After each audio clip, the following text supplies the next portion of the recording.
ഹരി ഓം. എല്ലാവർക്കും നമസ്കാരം. ശ്രീമദ് ഭാഗവതം തൃതീയ സ്കന്ധം 8-ാം അധ്യായത്തിലെ 9-ാമത്തെ ശ്ലോകം ആണ് കഴിഞ്ഞ ക്ലാസ്സിൽ പറഞ്ഞു നിർത്തിയത്. ഇന്ന് ശ്രീമദ് ഭാഗവതം തൃതീയ സ്കന്ധം 8-ാം അധ്യായം 10-ാമത്തെ ശ്ലോകം മുതൽ ആരംഭിക്കുന്നു. ക്ലാസ് നയിക്കുന്നതിന് ആചാര്യൻ ഡോക്ടർ പി വി സദാനന്ദ സാറിനെ സ്നേഹാദരപൂർവ്വം സ്വാഗതം ചെയ്യുന്നു. നമസ്തേ സാർ. ഓം പഹനാവതു പഹനവുഭുനത്തു പഹവീജം കരവാവഹൈ തേജസ്നാവതീതമസ്തു മാ വിദ്വിഷാവഹൈ. ഓം ശാന്തി ശാന്തി ശാന്തി. യം പ്രവ്രജന്തമനുപേതമപേതകൃത്യം ദ്വൈപായനോ വിരഹകാതരയജുഹാവ ഉത്തരേതി തന്മയതയാ തരവോഗ്നിദുഃഖം സർവഭൂതഹൃദയം മുനിമാധവ. ആദരണീയരായ എല്ലാ പഠിതാക്കൾക്കും ഉന്നതമായ പ്രണാമം. 3-ാം സ്കന്ധം 8-ാം അധ്യായം 10-ാമത്തെ ശ്ലോകം മുതൽ ആരംഭിക്കുന്നു. മുമ്പ് സൂചിപ്പിച്ച പോലെ തന്നെ സ്കന്ധം 3 അധ്യായം 8 ശ്ലോകം 10. ഉദാപ്ലുതം വിശ്വമിദം തദാഫീദ് എന്നിദ്രയാമീലിതദൃജ്ഞമീലയത് അഹിന്ദതൽപേധിശയാനേകഃ കൃതക്ഷണ സ്വാത്മരതൗ നിരീഹ. ഉദാപ്ലുതം വിശ്വമിദം. ഇതം വിശ്വം, ഈ ലോകം മുഴുവനും ഉദാപ്ലുതം വെള്ളം കൊണ്ട് മുങ്ങപ്പെട്ടു. ഉദാപ്ലുതം, ഉദകം വെള്ളം, ആപ്ലുതം മുങ്ങുക, ഉദാപ്ലുതം വെള്ളം കൊണ്ട് മുങ്ങി. തദാഫീദ് അപ്പോൾ ഉണ്ടായിരുന്നു, ഉന്നിദ്രയ ഉണർന്നിരുന്നു കൊണ്ട്, അമീലിതദൃക്കായ അങ്ങ്. ഉന്നിദ്രയ നിദ്രയെ അനുകരിച്ചു കൊണ്ട് കണ്ണടച്ചിരുന്നവനായ അങ്ങ് ഞമീലയ കണ്ണു തുറന്നു.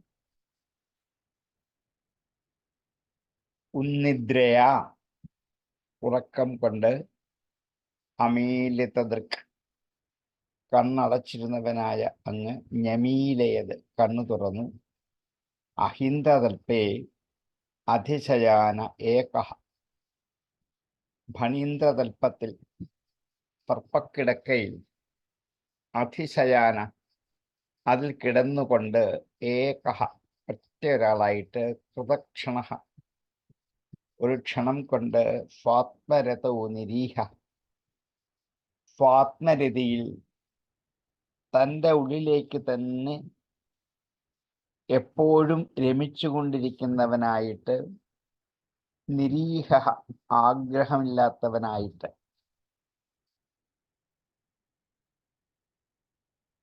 അപ്പം ആദിശേഷന്റെ ഉപദേശം കൊണ്ട് ഭാഗവതം പാതാള ലോകത്തിലും അതുപോലെ പരാശരന്റെ ശിഷ്യന്മാർ മുഖാന്തരം ഭൂമിയിലും, ബൃഹസ്പതി നിമിത്തം സ്വർഗത്തിലും, സനൽകുമാരന്മാർ മുഖാന്തരം ഉപരിതല ലോകത്തിലും പ്രചരിച്ചു എന്നാണ് മുമ്പുള്ള ശ്ലോകങ്ങൾ പറഞ്ഞു വെച്ചത്. അതനുസരിച്ച് ആണ് വിദുരരുടെ ചോദ്യങ്ങൾക്ക് ഉത്തരം പറയാൻ വേണ്ടി വിദുരരോട് മൈത്രേയൻ പറയുകയാണ്, മഹത്തത്വാദികളുടെ ഉൽപ്പത്തിക്ക് ശേഷം അവയുടെ കൂടിച്ചേരൽ കൊണ്ട് ഉണ്ടായ ബ്രഹ്മാണ്ടത്തെയും അതിനു മുമ്പുള്ള പ്രളയാവസ്ഥയെയും സൂചിപ്പിച്ചു കഴിഞ്ഞു. അപ്പോൾ ആ പ്രളയത്തിൽ ഭഗവാൻ സ്വരൂപാനന്ദത്തിൽ ആത്മരതവും തൻ്റെ ഉള്ളിൽ തന്നെയുള്ള സ്വരൂപമെന്ന ആ ഒരു ഭാവത്തിൽ രമിക്കാൻ ആഗ്രഹിച്ചുകൊണ്ട്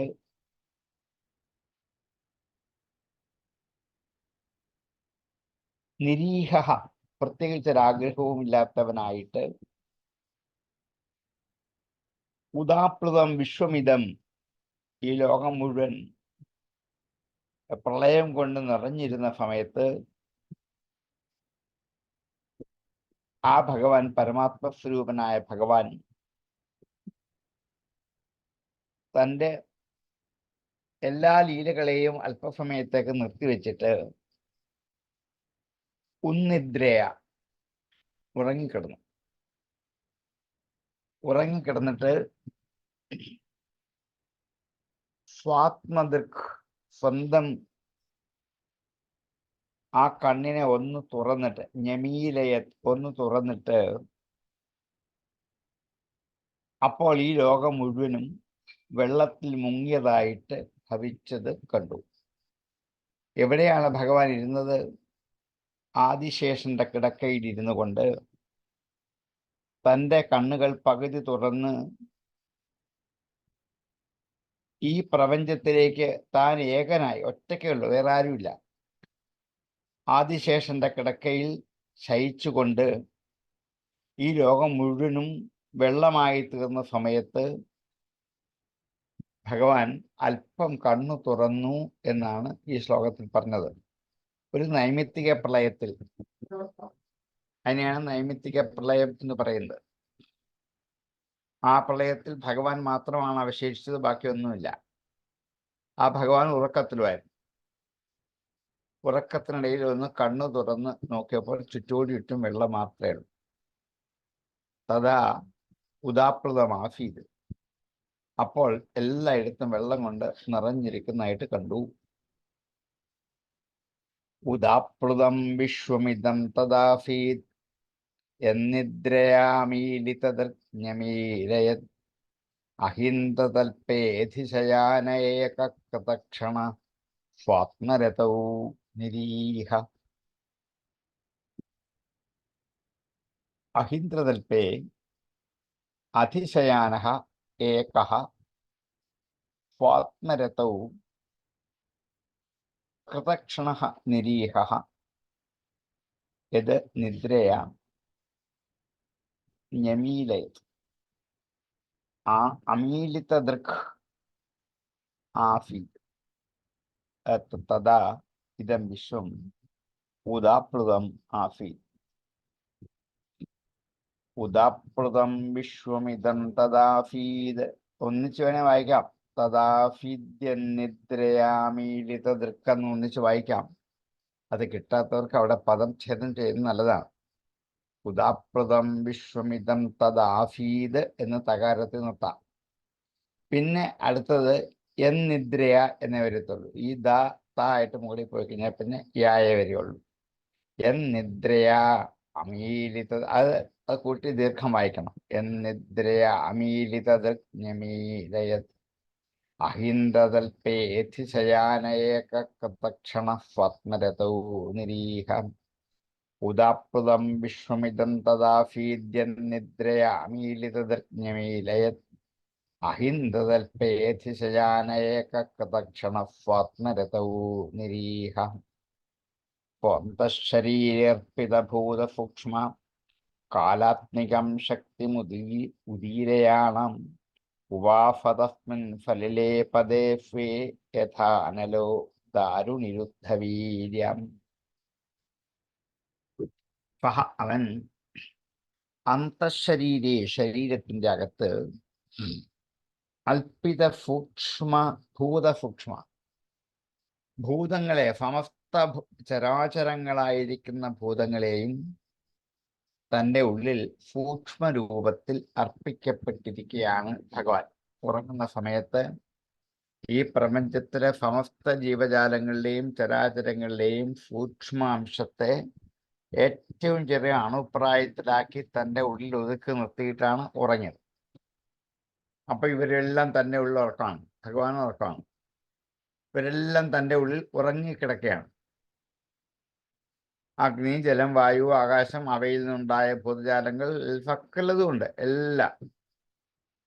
അപ്പോൾ അന്തഃശരീരേ അർപ്പിതഭൂതസൂക്ഷ്മ കാലാത്മികാം ശക്തിമുദീരയാണ്. അങ്ങനെ താൻ ആ സൂക്ഷ്മങ്ങളായ ഭൂതങ്ങളെ ഉള്ളിൽ അർപ്പിച്ചുകൊണ്ട് താൻ കണ്ണു തുറന്നപ്പോൾ കാലാത്മികമായ ശക്തിയുടെ പ്രേരണ കൊണ്ട്, കാലാത്മികാം ശക്തി ഉദീരയാണ് പ്രേരിപ്പിച്ചതുകൊണ്ട് ഉവാഫ വഫിച്ചു തസ്മിൻ ഫലിലെ ആ വെള്ളത്തിൽ പദേ ഫേ തൻ്റെ ആസ്ഥാനത്തിൽ യഥാനലോ ദാരുണിരുദ്ധവീര്യ എപ്രകാരമാണോ അഗ്നി മരക്കൊമ്പിൽ വീര്യമടക്കി ഒളിച്ചിരിക്കുന്നത് അതുപോലെ യഥാ അനലഹ എപ്രകാരമാണോ അഗ്നി ദാരുണി ദാരുവിൽ ദാരു എന്ന് വെച്ചാൽ മരക്കഷ്ണത്തിൽ മരക്കൊമ്പിൽ രുദ്ധവീര്യ വീര്യത്തെ രോധനം ചെയ്തുകൊണ്ട് തൻ്റെ വീര്യത്തെ അടക്കിക്കൊണ്ട്, അതായത് ഒരു അരണിക്കമ്പ് കണ്ടാൽ അതിൻ്റെ അകത്ത് തീ ഉണ്ടെന്ന് നമുക്ക് അറിയത്തേയില്ല, അതൊരു കമ്പ് അത്രേ ഉള്ളൂ. പക്ഷെ അത് കൂട്ടി ഉരയ്ക്കുമ്പോൾ അതിൻ്റെ അകത്തുനിന്ന് തീപ്പൊരികളായിട്ട് കത്തി വരും. അപ്പൊ ഇതിനകത്ത് തീ ഉണ്ട്, പക്ഷെ ആ തീയുടെ വീര്യത്തെ ഒളിപ്പിച്ച് മറച്ചു വെച്ചിരിക്കുക. അതേപോലെയാണ് ഈ ഭഗവാൻ തൻ്റെ ഉള്ളിൽ പ്രപഞ്ചത്തെ മുഴുവനും ഒളിപ്പിച്ച് മറച്ചു വെച്ചിരിക്കുക. കാലാത്മശക്തി ഒന്ന് പ്രചോദിപ്പിച്ചപ്പോഴാണ് ഇതിനെ സൃഷ്ടിക്കണമെന്നുള്ള ഇച്ഛയോടുകൂടി സൃഷ്ടിക്കാൻ ആരംഭിക്കുന്നത്. അപ്പൊ സൃഷ്ടിക്ക് മുമ്പ് ഭഗവാനിൽ എങ്ങനെയാണ് പഞ്ചഭൂതങ്ങൾ അടങ്ങിയിരുന്നത് എന്ന് കാണിക്കാനാണ് മരക്കൊമ്പിൽ അഗ്നി ഒതുങ്ങി ഇരിക്കുന്നത് പോലെ ഈ കാലാത്മികമായ ശക്തിയെ ഒന്ന് പ്രേരിപ്പിക്കുന്നവനായിട്ട് ഉവാഫ വസിച്ചു കൊണ്ടു. ആ കാലാത്മശക്തിയെ പ്രേരിപ്പിക്കുന്നവനായിട്ട് വസിച്ചു. ആ കാലത്തിന്റെ പ്രേരണ കൊണ്ടാണ് പിന്നെ സൃഷ്ടി ആരംഭിക്കുന്നത്. സൃഷ്ടിക്ക് പ്രചോദനം കാലമാണ്, അല്ലെങ്കിൽ ചലനമാണ്, അനക്കമാണ് എന്നർത്ഥം. തൻ്റെ ശരീരത്തിന്റെ മധ്യത്തിൽ ഇവയെല്ലാം അടക്കി ഒതുക്കി വെച്ചിരിക്കുകയാണ്. എന്നിട്ടാണ് തൻ്റെ ആവാസസ്ഥാനമായ വെള്ളത്തിൽ വസിച്ചത്. അതിൽ സൃഷ്ടി സ്ഥിതി സംഹാരങ്ങളെന്ന ലീല മുഴുവനും തൻ്റെ ഉള്ളിൽ ഒതുക്കി വെച്ചിരിക്കുകയാണ്. സമസ്ത ജീവരാശികളും സൂക്ഷ്മഭാവത്തിൽ തൻ്റെ ഉള്ളിൽ അങ്ങനെ ശാന്തമായി ഒതുങ്ങിയിരിക്കുകയാണ്. അതില് ത്രിഗുണങ്ങളുണ്ട്, മായയുണ്ട്, മഹത്തത്വമുണ്ട്, ഇവരെല്ലാം ഉണ്ട്. അപ്പോഴാണ് ഇതിനെയൊക്കെ പുറത്തേക്ക് കൊണ്ടുവരാൻ കഴിവുള്ള ഒരു ശക്തിയുടെ പേരാണ് കാലം എന്ന്. ആ ശക്തിയെ ഒന്ന് ഉണർത്താൻ പാകത്തിനുള്ള തൻ്റെ യോഗനിദ്രയെ അവലംബിച്ചിരിക്കുകയാണ് ഭഗവാൻ. ഈ സ്ഥിതി ഒന്ന് സ്പഷ്ടമാക്കാൻ വേണ്ടിയിട്ടാണ് അരണിയുടെ അന്തർഭാഗത്ത് ഇരിക്കുന്ന അഗ്നി പോലെ ഭഗവാൻ ഇതിനൊക്കെ സാമർഥ്യമുണ്ട്, പക്ഷെ ഇതൊന്നും തന്നെ ബാധിക്കാത്ത മട്ടിൽ യോഗനിദ്ര ചെയ്ത് ഉറങ്ങിക്കൊണ്ടിരിക്കുകയായിരുന്നു അന്ന്. അർപ്പിതഭൂതസൂക്ഷ്മ കാലാത്മികം ശക്തിമുദീരയാണ് ഉവാഫതസ്മിൻ ഫലിലേ പദേ സ്വേധാനലോ ദാരുണിരുദ്ധവീര്യം. രുദ്ധവീര്യ അനലഃ ദാരുണി യഥാ തഥാ സ്വഹ സ്വേ തസ്മിൻ ഫലിലേ പദേ അന്തഃശരീരേ അർപ്പിതഭൂതസൂക്ഷ്മഃ കാലാത്മികാം ശക്തിം ഉദീരയാണ് ഉവാഫ. സ്വന്തശരീരേർപ്പിതഭൂതസൂക്ഷ്മ കാലാത്മികം ശക്തിമുദീരയാണ് ഉവാഫതസ്മിൻ ഫലിലേ പദേ സ്വേധാനലോ ദാരുണിരുദ്ധവീര്യം. സ്വന്തശരീരർപ്പിതഭൂതസൂക്ഷ്മ കാലാത്മികം ശക്തിമുദീരയാണ് ഉവാഫതസ്മിൻ ഫലിലേ പദേ സ്വേധാനലോ ദാരുണിരുദ്ധവീര്യം. ചതുർയുഗാനാം ച സഹസ്രമപ്സു സ്വപൻ സ്വയോദീരിതയാ ശക്ത്യാം കാലക്ഷയാഫാദിത കർമ്മതന്ത്രോ ലോകാനപീതൻ ദദൃശേ സ്വദേഹേം. ചതുർയുഗാനം ച സഹസ്രം. നാരായണത്തിലെ ഒരു ശ്ലോകം സൃഷ്ടിയിൽ അങ്ങനെ തന്നെ ആരംഭിക്കുന്നത്. ചതുർയുഗാനം ച സഹസ്രമേവം. ഇതേ വരി തന്നെ അതുപോലെ കൂട്ടിയതാണ് മേൽപ്പത്തൂര് നാരായണത്തിനും പ്രയോഗിച്ചത്.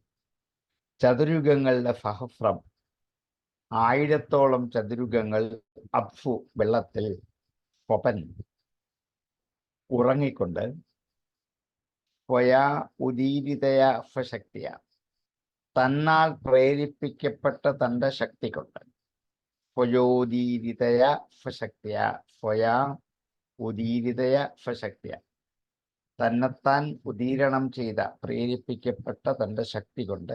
ഏതാണ് ആ ശക്തി? കാലാക്ഷയാം, കാലം എന്ന പേരുള്ള ശക്തി കൊണ്ട്. ആഫാദിത കർമ്മതന്ത്രവും, കർമ്മതന്ത്രങ്ങളെ ആഫാദിതനായി, സ്വീകരിക്കപ്പെട്ടവനായി, കർമ്മസ്വഭാവത്തോടു കൂടിയവനായി. കാലമുണർന്ന് പ്രവർത്തിച്ചാൽ ചലനം തുടങ്ങും. ചലനം കർമ്മമാണ്. അവിടെ കർമ്മമുണ്ട് എന്നുള്ളതിൻ്റെ അടയാളം ചലനമാണ്. ശ്വാസോച്ഛ്വാസം ഒരു ചലനമാണ്, അതൊരു കർമ്മമാണ്. അപ്പൊ സമസ്ത ജീവജാലങ്ങളിലും ഈ ചലനാത്മകമായ ആ കർമ്മം, അത് കർമ്മതന്ത്രനായിട്ട് ലോകാൻ അപീതാൻ ദദൃശേ, അപീതാൻ ലയിച്ചിരിക്കുന്ന, അതിലേക്ക് പാനം ചെയ്ത് ചേർന്നിരിക്കുന്ന ലോകങ്ങളെ ദദൃശേ കണ്ടുപോകുന്നത്. സ്വാത്മാനന്ദത്തിൽ മുഴുകിയിരിക്കുകയാണ് ഭഗവാൻ. മുമ്പത്തെ ശ്ലോകത്തിൽ പറഞ്ഞു. അങ്ങനെ ഏതാണ്ട് 1000ഓളം ചതുരുഗങ്ങൾ വരെ അങ്ങനെ ആ വെള്ളത്തിൽ കിടന്നു. അപ്പോഴാണ് ബ്രഹ്മാവിൻ്റെ രാത്രി അവസാനിച്ചത്. രാത്രി തീരുന്ന കാലമാണ്, രാപകലുകൾ ഉണ്ടാകുന്ന കാലം കൊണ്ടാണ്. അതുകൊണ്ടാണ് നൈമിത്തിക പ്രളയം എന്ന് പേര് വന്നത്. ഒരു നിമിത്തമാണ്. കാലം എന്ന നിമിത്തം കൊണ്ടുണ്ടായ പ്രളയത്തെയാണ് നൈമിത്തിക പ്രളയം എന്ന് വിളിക്കുന്നത്. ഇവിടെ ആ ഒരു നൈമിത്തിക പ്രളയത്തില് ഭഗവാന്റെ രാത്രി അവസാനിച്ചപ്പോൾ, രാത്രി അവസാനിച്ച് എന്ത് ചെയ്യണം? എഴുന്നേക്കണം, കണ്ണുറന്ന് എഴുന്നേക്കണം. അതേ പറ്റുള്ളൂ. അപ്പൊ കാലമാണ് തന്നെ എന്ത് ചെയ്ത് അവിടെ ഉണർത്തിയത്. അപ്പൊ ഇനിയും വീണ്ടും സൃഷ്ടി ആരംഭിക്കണം. രാവിലെ ഉണർന്ന് എന്ത് ചെയ്യണം? മുഖം കഴുകണം, പല്ല് തേക്കണം, ശൗചങ്ങൾ ഒക്കെ ചെയ്യണം. ഇത് മുടങ്ങാതെ എന്നും ചെയ്യുന്ന വ്യക്തിയാണ്. നമ്മളിത് ചെയ്യുന്ന പോലെ ഭഗവാൻ എന്ത് ചെയ്യും? ഓരോ നൈമിത്തിക പ്രളയത്തിലും ഉണർന്ന് എഴുന്നേറ്റ് സൃഷ്ടി ചെയ്യും. ഈ സൃഷ്ടി നിത്യകർമ്മം പോലെയാണ്. അതിന് വ്യത്യാസമില്ല, ഇങ്ങനെ തുറന്നുകൊണ്ടേയിരിക്കും. അങ്ങനെ സൃഷ്ടിക്കാനുള്ള കാലമായപ്പോൾ തന്നിൽ ലയിച്ചു കിടക്കുന്ന സകല ജീവജാലങ്ങളെയും പുറത്തു കൊണ്ടുവരണം എന്ന് വിചാരിച്ച് കാലമെന്നുള്ള തൻ്റെ ശക്തിയെ തൻ്റെ ഇച്ഛ കൊണ്ട് ഉണർത്തി, ആ ശക്തിയുടെ ഉണർച്ച കൊണ്ട് ഭഗവാൻ വീണ്ടും സൃഷ്ടിയാദികളായ കർമ്മങ്ങളെയൊക്കെ അംഗീകരിച്ചു. അതാണ് കർമ്മതന്ത്രം. അപ്പോൾ തന്നെ ലയിച്ചു കിടക്കുന്ന ചരാചരങ്ങളായ ജീവരാശികളെ ഭഗവാൻ ഒന്ന് നോക്കി ഉള്ളിലേക്ക്, പുറത്തേക്കല്ല, ഉള്ളിൽ കിടക്കാറില്ല. കോടിക്കണക്കിന് അണുക്കൾ ഉള്ളിലുണ്ട്. അവരെല്ലാം ഒന്ന് നോക്കി, നോട്ടത്തിൻ്റെ അർത്ഥം നിങ്ങൾക്ക് പുറത്തു വരാൻ സമയമായിരിക്കുന്നു എന്ന് അവരെ ബോധ്യപ്പെടുത്തക്ക മട്ടിൽ ഒന്ന് നോക്കി ഭഗവാൻ. ചതുര്യുഗാണം ജഫഹ്രമപ്സു സ്വപൻ സ്വയോദീരിതയാ സ്വശക്തിയാം കാലാക്ഷയ ആസാദിത കർമ്മതന്ത്രോ ലോകാനപീതൻ ദൃശേ സ്വദേഹേ. ചതുര്യുഗാനാം സഹസ്രം അപ്സു സ്വയാ സ്വപൻ ഭഗവാൻ ഉദീരിതയ കാലാഖ്യ സ്വശക്തിയ ആസാദിത കർമ്മതന്ത്ര സ്വദേഹേ അപീതാൻ ലോകാൻ ദദൃശേ. ചതുര്യുഗാനാം ച സഹസ്രമപ്സു സ്വപൻ സ്വയോദീരിതയാ സ്വശക്തിയാം കാലാക്ഷയ ആസാദിത കർമ്മതന്ത്രോ ലോകാനപീതൻ ദദൃശേ സ്വദേഹേ. ചതുര്യുഗാനാം ച സഹസ്രമപ്സു സ്വപൻ സ്വയോദീരിതയാ സ്വശക്തിയാം കാലാക്ഷയ ആസാദിത കർമ്മതന്ത്രോ ലോകാനപീതൻ ദദൃശേ സ്വദേഹേ. തസ്യാർത്ഥസൂക്ഷ്മാഭിനിവിഷ്ടദൃഷ്ടേഃ അന്തർഗതോർത്ഥോ രജസാതനീയാൻ ഗുണേന കാലാനുഗതേന വിദ്ധ പുഷ്യം തദാ അഭിദ്യതനാഭിദേശാത്. തസ്യാം അവൻ്റെ അർത്ഥ സൂക്ഷ്മ അഭിനിവിഷ്ടദൃഷ്ടേഃ, അർത്ഥങ്ങൾ ഇവിടെ പദാർത്ഥങ്ങളാണ്, ഭൂതങ്ങളാണ്. അവകൾ സൂക്ഷ്മങ്ങളാണ്. ഭൂതങ്ങളൊക്കെ സൂക്ഷ്മ രൂപത്തിലാണ് തൻ്റെ ഉള്ളിൽ ശയിക്കുന്നത്. അഭിനിവിഷ്ടം അർപ്പിക്കപ്പെട്ടത്, നിർദ്ദേശിക്കപ്പെട്ടത്.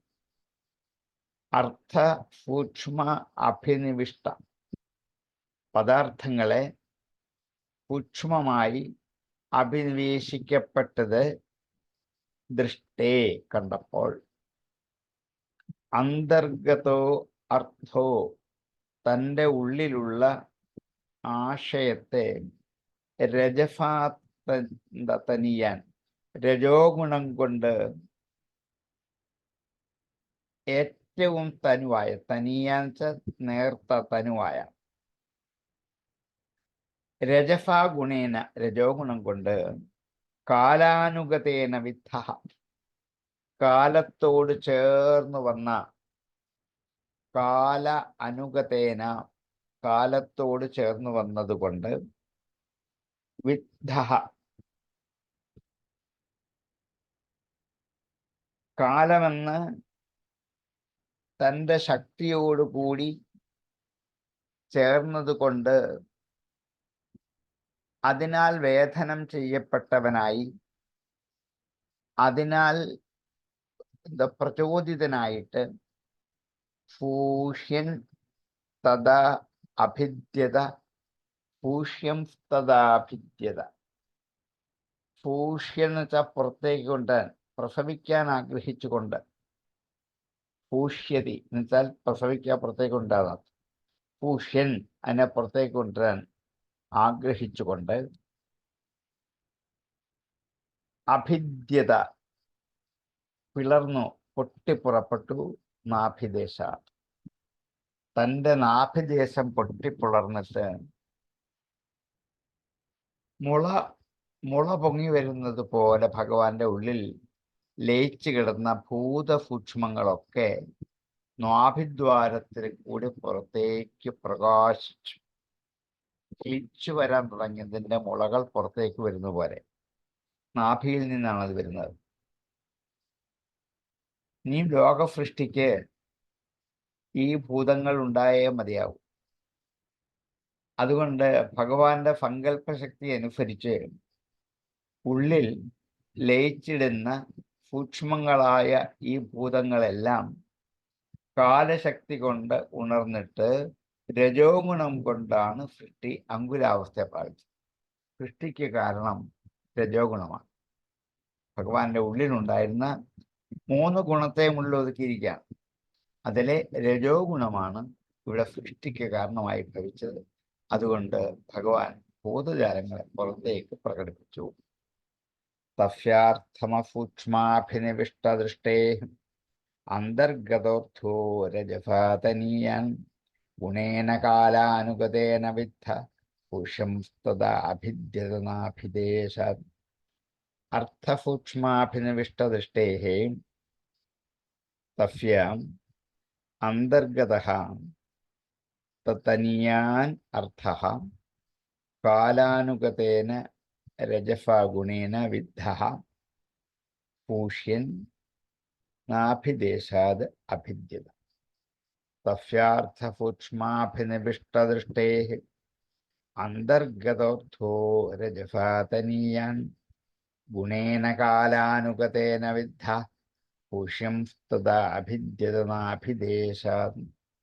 തസ്യാർത്ഥസൂക്ഷ്മാഭിനിവിഷ്ടദൃഷ്ടേ അന്തർഗതോർത്ഥോ രജഫാതനീയാൻ ഗുണേന കാലാനുഗതേന വിദ്ധ പൂഷ്യം തദാ അഭിദ്യതനാഭിദേശാത്.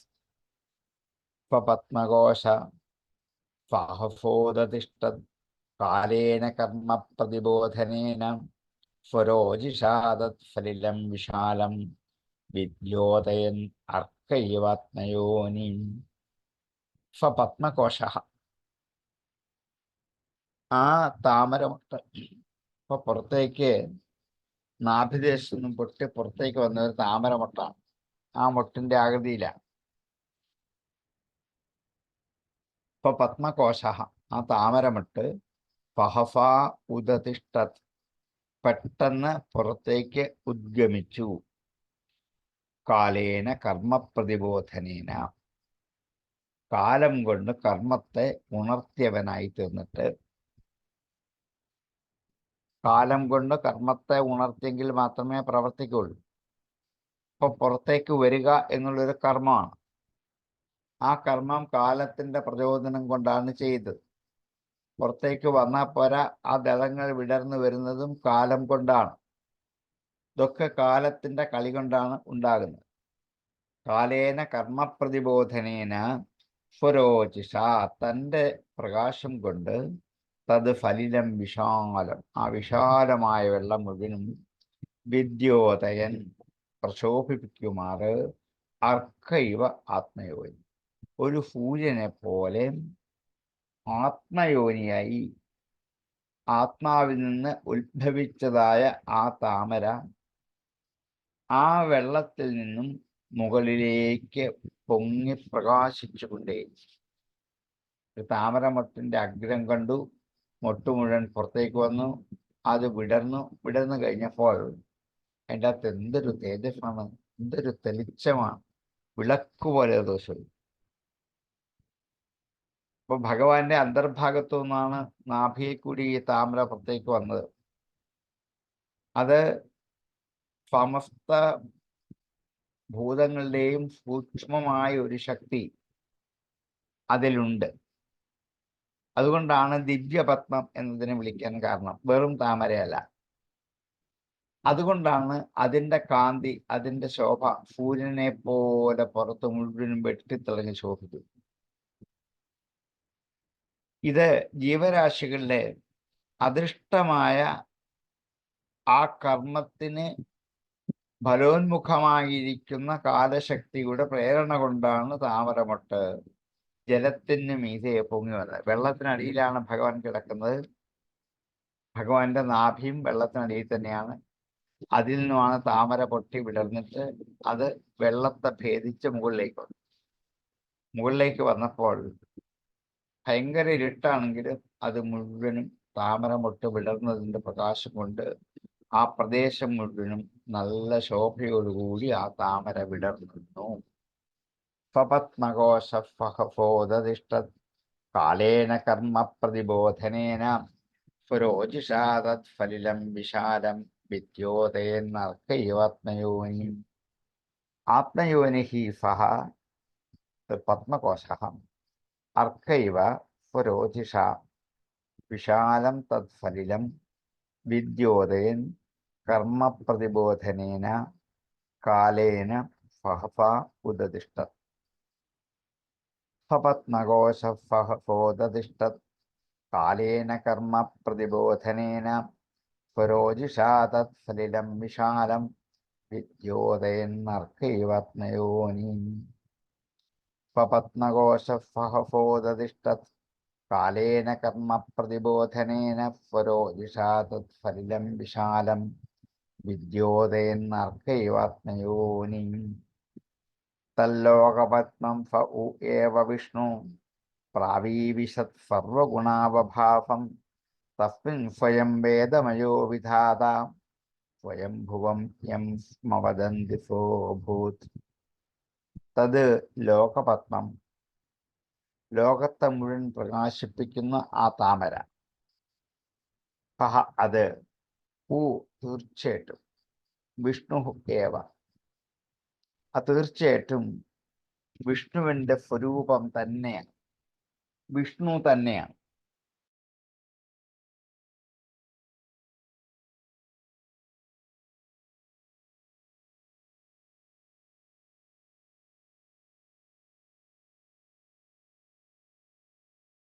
ഭഗവാന്റെ ലീലയാണ് ഇതെന്ന് കാണിക്കാൻ ഉ എന്ന ഒരക്ഷരം കൊണ്ട് സൂചിപ്പിച്ചാണ്. ഇനിയും ഉണ്ടാകുന്ന എല്ലാ ലോകത്തിൻ്റെയും സൂക്ഷ്മരൂപം ഈ താമരമൊട്ടിൻ്റെ അകത്ത് ആയതുകൊണ്ട് ഇത് ലോകരൂപമായ താമരയെന്ന് നിശ്ചയിച്ചു. തത് ലോകപത്മം സ ഉ ഏവ വിഷ്ണു, ആ ലോകപത്മം വിഷ്ണു തന്നെയാണ്. പ്രാവീവിശത്, പ്രവേശിപ്പിച്ചു. പ്രാവീവിശത്, അതിലേക്ക് പ്രവേശിപ്പിച്ചു തൻ്റെ ശക്തിയെ മുഴുവൻ ഭഗവാൻ. സർവഗുണ അവഭാസം, എല്ലാ ഗുണങ്ങളെയും പ്രശോഭിക്കുന്ന സത്വരജസ് തമസ്സുകളെന്ന് 3 ഗുണത്തെയും അങ്ങനെ പ്രശോഭിപ്പിക്കുന്ന ആ തൻ്റെ തേജസ്, തസ്മിൻ സ്വയം, അതിൽ ആ താമരയിൽ താൻ തന്നെ, വേദമയോ വിധാത, വേദസ്വരൂപനായ സൃഷ്ടികർത്താവായിട്ട്, സ്വയംഭുവം, തന്നെത്താനുണ്ടായവനായി, യം വദന്തി സ്മ, ആരെക്കുറിച്ചാണോ വിധാതാവ് എന്ന് പറയുന്നത് അവൻ ഈ പത്മത്തിൽ നിന്ന് ജനിച്ചവനാണ്.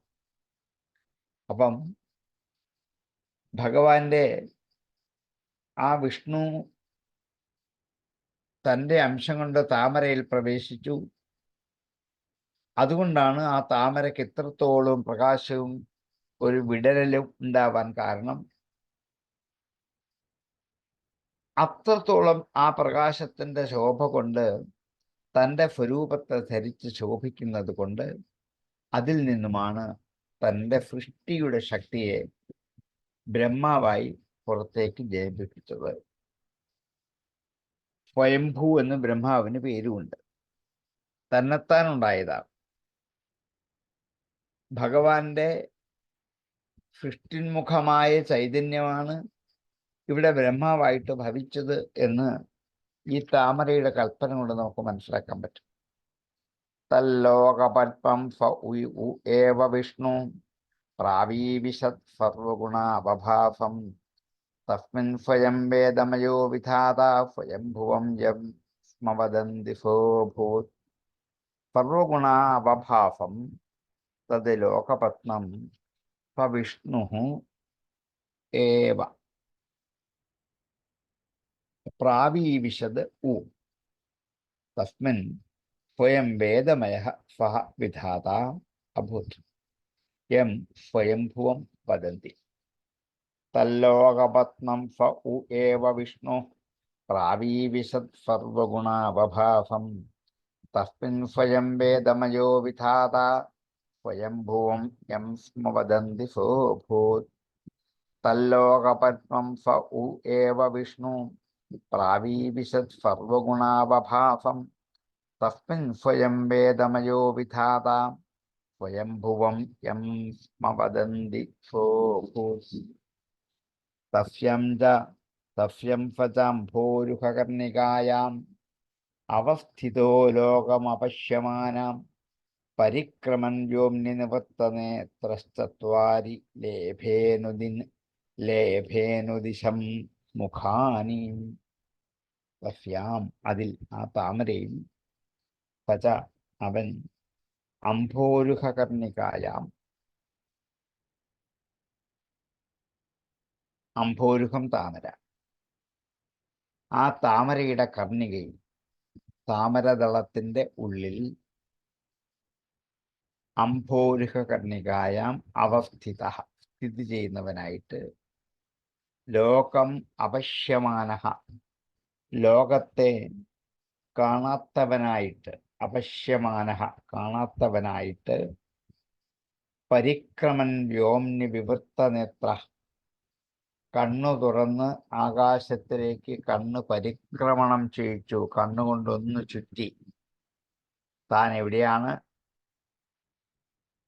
ആ ഉണ്ടായ ബ്രഹ്മാവ് നേരെ നോക്കിയപ്പോൾ വെള്ളം മാത്രമേ ഉള്ളൂ, ഇരുട്ടുമാണ്. ഈ താമരയുടെ പ്രകാശം മാത്രം ചുറ്റുമുണ്ട്, അത്രേ ഉള്ളൂ. ഈ താമര എവിടെ ഉണ്ടായെന്ന് അറിയാൻ ഒരു വഴിയില്ല. താഴോട്ട് നോക്കിയാൽ വെള്ളം മാത്രം. അങ്ങനെ വ്യോംനി ആകാശത്തിൽ, അന്തരീക്ഷത്തിൽ, വിവൃത്തനേത്ര കണ്ണുകൾ അങ്ങനെ വിവരണം ചെയ്തപ്പോൾ, പരിക്രമിപ്പിച്ചപ്പോൾ, ചത്വാരി മുഖാനി അനിശം ലേഭെ ഓരോ ദിക്കിലേക്കും മുഖം പോയപ്പോൾ, കണ്ണു പോയപ്പോൾ 4 മുഖങ്ങൾ ഉണ്ടായി. ചത്വാരി മുഖാനി. അങ്ങനെ ബ്രഹ്മാവിന് 4 മുഖമുണ്ടാവാൻ കാരണമായത് ആദ്യം നേരെ കിഴക്കോട്ട് നോക്കിയപ്പോൾ തൻ്റെ യഥാർത്ഥമായ മുഖം, ആ കണ്ണ് വലത്തുഭാഗത്തേക്ക് തിരിച്ചപ്പോൾ ഇനി തിരിഞ്ഞു നോക്കണ്ടായിരുന്നു, അവിടെയും 2 കണ്ണുള്ള മുഖം. പിന്നെ പുറകോട്ട് നോക്കാൻ മുഖം തിരിച്ചു പോകുന്ന കണ്ടപ്പോൾ വേണ്ട, അവിടെ തന്നെ ഇരുന്നോളൂ, പുറകിലൊരു മുഖവും വരും, 2 കണ്ണും വരും. അങ്ങനെ 4 ദിക്കിലും 4 കണ്ണും 4 മുഖവും ഈ 2 കണ്ണുകളും ബ്രഹ്മാവിന് ഉണ്ടായി. തസ്യാം ഫജാംഭോരുഹകർണികായാം അവസ്ഥിതോ ലോകമപശ്യമാനാം പരിക്രമൻ വ്യോമ്നിവിവർത്തനേത്ര ചത്വാരിലേഭേനുദിശം മുഖാനി. തസ്യാം അംഭോരുഹകർണികായാം അവസ്ഥിതഃ സഹ ലോകം അപശ്യമാനഃ പരിക്രമൻ വ്യോംനി വിവൃത്തനേത്രഃ അനുദിശം ചത്വാരി മുഖാനി ലേഭേ. തസ്യാം ഫജാംഭോരുഹകർണികായാം അവസ്ഥിതോ ലോകമപശ്യമാനാം പരിക്രമൻ വ്യോംനി വിവൃത്തനേത്രഃ ചത്വാരി ലേഭേ അനിശം മുഖ ലേഭേ അനുദിശം മുഖാനി. തസ്യാം ഫജാംഭോരുഹകർണികായാം അവസ്ഥിതോ ലോകമപശ്യമാനം പരിക്രമൻ വ്യോംനി വിവൃത്തനേത്രഃ ചത്വാരി ലേഭേനുദിശം മുഖാനി.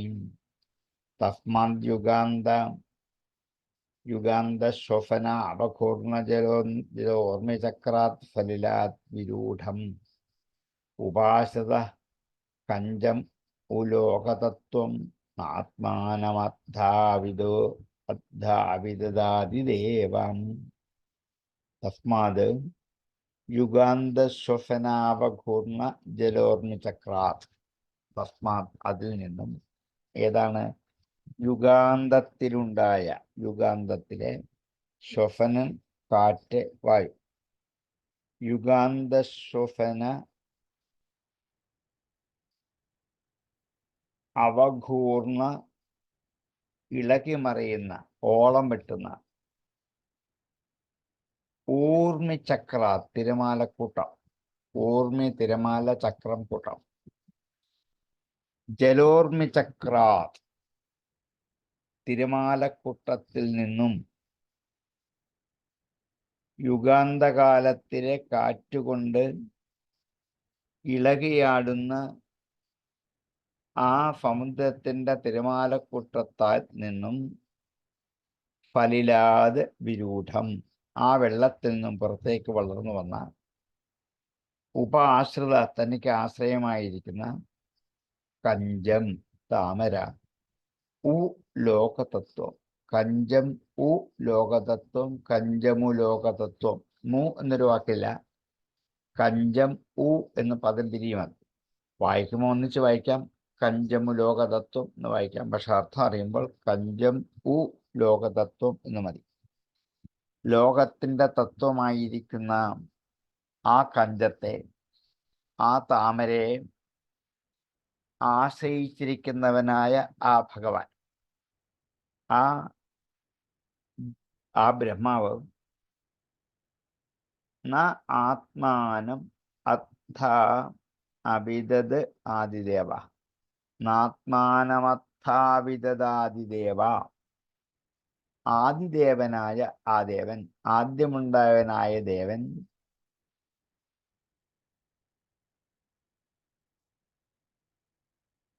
ന ആത്മാനം അത്ഥ അവിദത്.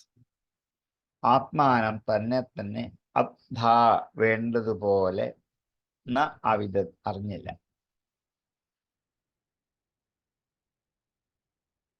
തന്നെപ്പോലും ശരിക്കറിയാൻ പറ്റിയില്ല. കാരണം എന്താണ്? താൻ എവിടെ നിന്നുണ്ടായി, ആരുടെ മകനാണ്, ആരിൽ നിന്നാണ് ഉണ്ടായത്, എവിടെയാണ് നിൽക്കുന്നത്, വീട് ഏതാണ്, ഒന്നും അറിയില്ല.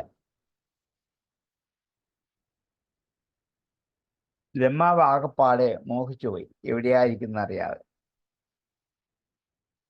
ഈ പ്രളയകാലം കഴിയാറായപ്പോൾ ഉണ്ടായ ഒരു കൊടുങ്കാറ്റ് കൊണ്ട് തിരമാലകൾ ഇളകി മറിയുന്നത് കൊണ്ട് അതിൽ നിന്നും ഈ താമരയിൽ വസിക്കുന്ന ആദിദേവൻ ലോകത്തിൻ്റെ തത്വത്തെ പ്രകടിപ്പിക്കാൻ വേണ്ടിയുള്ള ഈ ആദിദേവൻ ഈ താമരയെക്കുറിച്ചും തന്നെക്കുറിച്ചും ഒന്നും വേണ്ടതുപോലെ അറിയാൻ പറ്റിയില്ല. ലോകതത്വം പ്രകടിപ്പിക്കാൻ വേണ്ടി അവതരിച്ചവനാണ് ഭഗവാൻ, ഇവിടെ ബ്രഹ്മാവായിട്ട്. പക്ഷെ ആ ബ്രഹ്മാവിനെ താൻ ഇരിക്കുന്ന ഇരിപ്പിടത്തിൻ്റെ ഉൽപ്പത്തി പോലും തിരിച്ചറിയാൻ മേല. എവിടെയായിരിക്കുന്നത്? ഈ താമര എവിടെ നിന്നുണ്ടായി? ഈ താമരക്കടിയിൽ എന്തെങ്കിലും ഉണ്ടോ? ചുറ്റും എന്തൊക്കെയാ അവിടെ ഉള്ളത്? ഇതൊന്നും ബ്രഹ്മാവിന് അറിയാൻ സാധിച്ചില്ല. എന്നാ അവിദത്ത് അറിഞ്ഞില്ല. തസ്മാദ്യുഗാന്തശ്വസന അവഘൂർണ ജലോർമിചക്രാത് ഫലിലാത് വിരൂഢം ഉപാസത കഞ്ചമുലോകതത്വം നാത്മാനമദ്ധാവിദദാതിദേവം. യുഗാന്തശ്വസനാവഘൂർണ ജലോർമിചക്രാത് തസ്മാത് ഫലിലാത് വിരൂഢം ലോകതത്വം കഞ്ചം ഉപാസതഃ ആദിദേവഃ ആത്മാനം അത്ഥാ ന അവിദത്. തസ്മാദ്യുഗാന്തശ്വസനാവഘൂർണ ജലോർമിചക്രാത് ഫലിലാത് വിരൂഢം ഉപാസതഃ കഞ്ചമുലോകതത്വം നാത്മാനമത്ഥാ വിദദാതിദേവം. തസ്മാദ്യുഗാന്തശ്വസനാവഘൂർണ ജലോർമിചക്രാത് ഫലിലാത് വിരൂഢം ഉപാസതഃ കഞ്ചമു. കഞ്ചം ഊവാണ്, കൂടി ചേരുമ്പോൾ കഞ്ചമു എന്നൊന്നിച്ച് വായിക്കാം. ഉപാസതഃ കഞ്ചമുലോകതത്വം ആത്മാനമത്ഥാ അഭിദദാതിദേവം.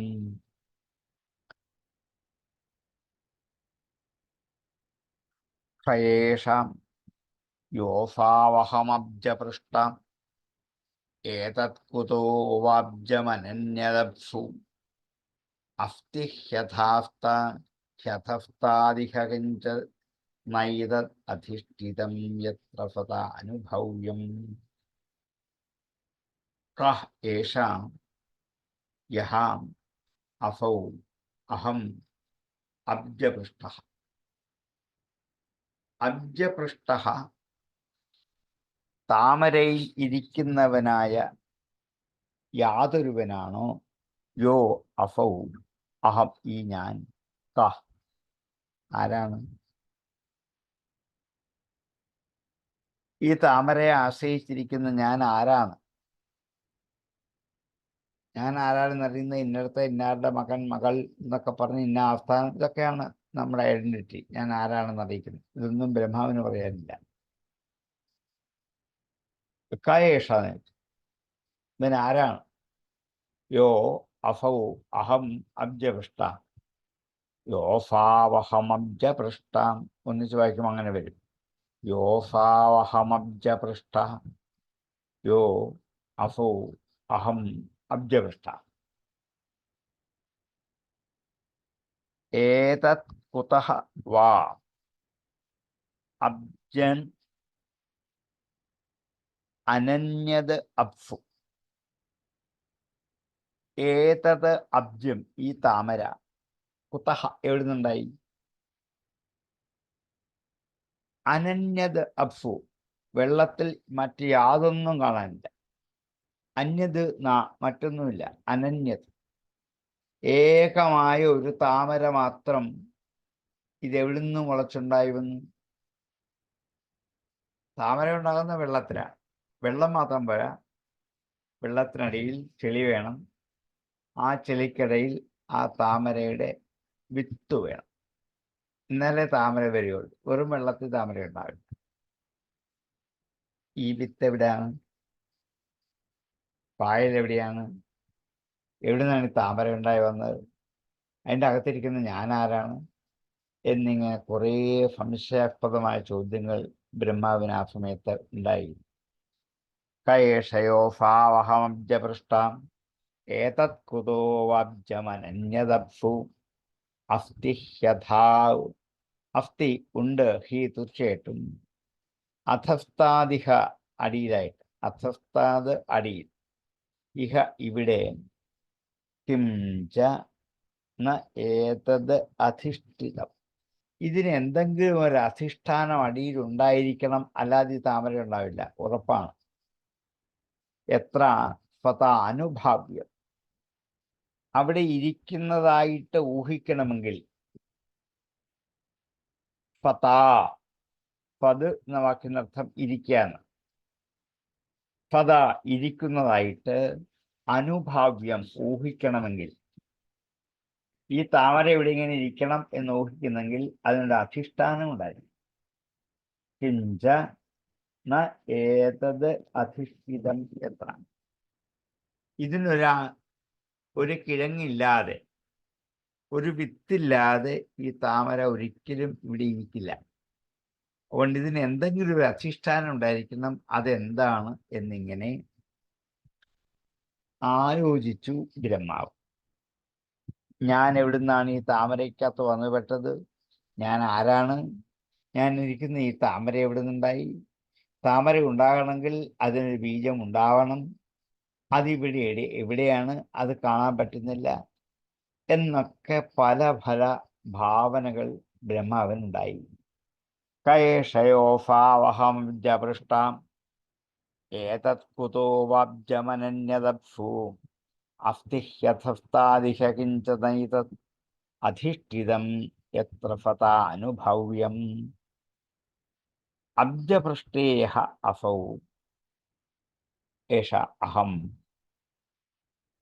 നഖഃ അപ്സു അനന്യത് ഏതത് അബ്ജം കുതഃ വാ അധസ്താത് ഇഹ ഏതത് അധിഷ്ഠിതം കിഞ്ചന അസ്തി ഹി എത്ര തഥാ അനുഭാവ്യം. കയേഷയോഫാവഹമബ്ജപൃഷ്ടാം ഏതത് കുതോ വാബ്ജമനന്യദപ്സു അസ്തിഹ്യഥസ്താദിഹ കിഞ്ചനൈതത് അധിഷ്ഠിതം യത്ര ഫതാ അനുഭവ്യം. കയേഷയോഫാവഹമബ്ജപൃഷ്ടഃ ഏതത് കുതോ വാബ്ജമനന്യദപ്സു അസ്തിഹ്യഥസ്താദിഹ കിഞ്ചനൈതത് അധിഷ്ഠിതം യത്ര ഫതാ അനുഭവ്യം. ഫൈദ്ധമുദ്വീക്ഷ്യ തദബ്ജനാളനാഡീഭിരന്തർജലമാവിവേശ നാർവാഗതസ്തദ് ഖരനാളനാളനാഭിം വിചിന്നസ്തദ് അവിന്ദതാജ. അവൻ ഇത്തമുദ്വീക്ഷ്യ, ഇങ്ങനെ കണ്ണുപൊക്കി ഉയർത്തി നോക്കിയിട്ട്, തത് അബ്ജനാള നാഡീഭിഹി, ആ അബ്ജം താമര, താമരയുടെ നാളമാകുന്ന നാഡികളിലൂടെ, അബ്ജ നാള നാഡീഭിഹി, നാഡികളിലൂടെ, അന്തർജലം ആവിവേശ, വെള്ളത്തിൻ്റെ അകത്തേക്ക് പ്രവേശിച്ചു. ഈ ബ്രഹ്മാവ് ഒരു സൂക്ഷ്മാകൃതിയില് ഈ താമരത്തണ്ടിന്റെ അകത്തുകൂടി താഴേക്ക് പോയി വെള്ളത്തിൽ പ്രവേശിച്ചു. തത് അബ്ജനാളനാഡീഭിഹി അന്തർജലം ആവിവേശം നാർവാഗതസ്തത് ഖരനാളനാള ന അർവാഗ് തത് ഖരനാള നാളനാഭി, ആ ഖരനാള നാളനാഭി, ആ താമരത്തണ്ടിന്റെ മധ്യത്തെ ഖരമായിരിക്കുന്ന നാളത്തിൻ്റെ നാളത്തെ, രണ്ടാമത്തെ നാളം നാഭി എന്നർത്ഥം കൊണ്ടാണ് തത് ഖരനാള നാള നാഭി, ആ നാഭിയെ വിജിന്വൻ അന്വേഷിച്ചുകൊണ്ട്, തത് അവിന്ദത അജഹ, അജനായ ബ്രഹ്മാവ് അത് അറിഞ്ഞു. തത് അവിന്ദത, അതറിഞ്ഞു എന്നർത്ഥം. താമരത്തണ്ടിന്റെ ദ്വാരത്തിൽ കൂടി ജലത്തിന്റെ അകത്തുകൂടി കടന്നുപോയ ആ ബ്രഹ്മാവ് അതിൻ്റെ ഉൽപ്പത്തി സ്ഥാനം ഏതെന്ന് അന്വേഷിച്ചു.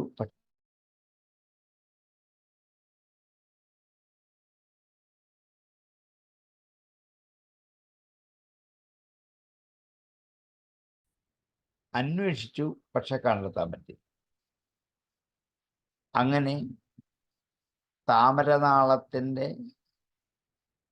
നാഡികളിലൂടെ ജലത്തിൻ്റെ അകത്ത് എത്തിയവനായ ആ ബ്രഹ്മാവ് ആ താമരയുടെ ഖരം പോലെയുള്ള കട്ടിപിടിച്ച നാളങ്ങളിൽ കൂടി നാഭിയിലേക്ക് എത്തിയിട്ട് അന്വേഷിച്ചു, വിചിന്തനം. പക്ഷേ ബ്രഹ്മാവിന് ഒന്നും കിട്ടിയില്ല, ഒന്നും മനസ്സിലാക്കാൻ പറ്റിയില്ല.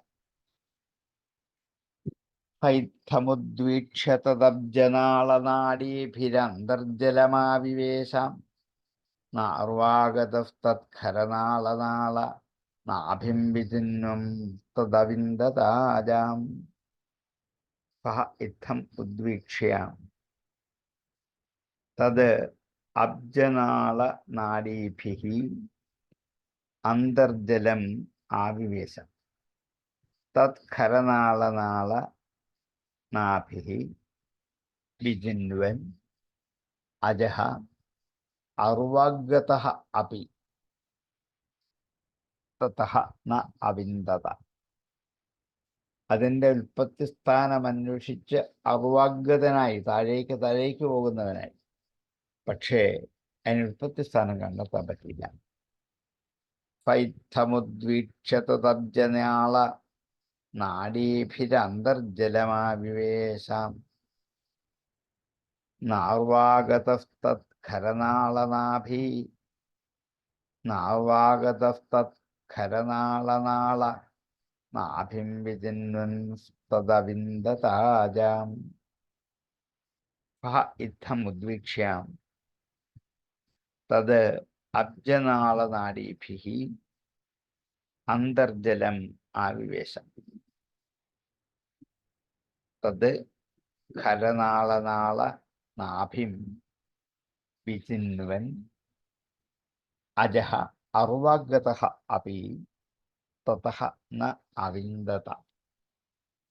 ഫൈത്തമുദ്വീക്ഷ്യ തദബ്ജനാള നാഡീഭിരന്തർജലമാവിവേശാം നാർവാഗതസ്തത്ഖരനാളനാള നാഭിം വിചിന്വം തദവിന്ദതാജാം.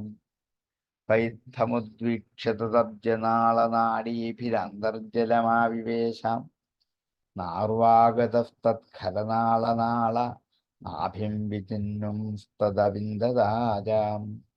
ഫൈത്തമുദ്വീക്ഷ്യ തദബ്ജനാള നാഡീഭിരന്തർജലമാവിവേശാം നാർവാഗതസ്തത്ഖരനാളനാള നാഭിം വിചിന്വൻ തദവിന്ദതാജ. അങ്ങനെ താഴെ പോയി നോക്കിയിട്ടും ബ്രഹ്മാവിന് കണ്ടെത്താൻ കഴിഞ്ഞില്ല. ഇനിയും ആ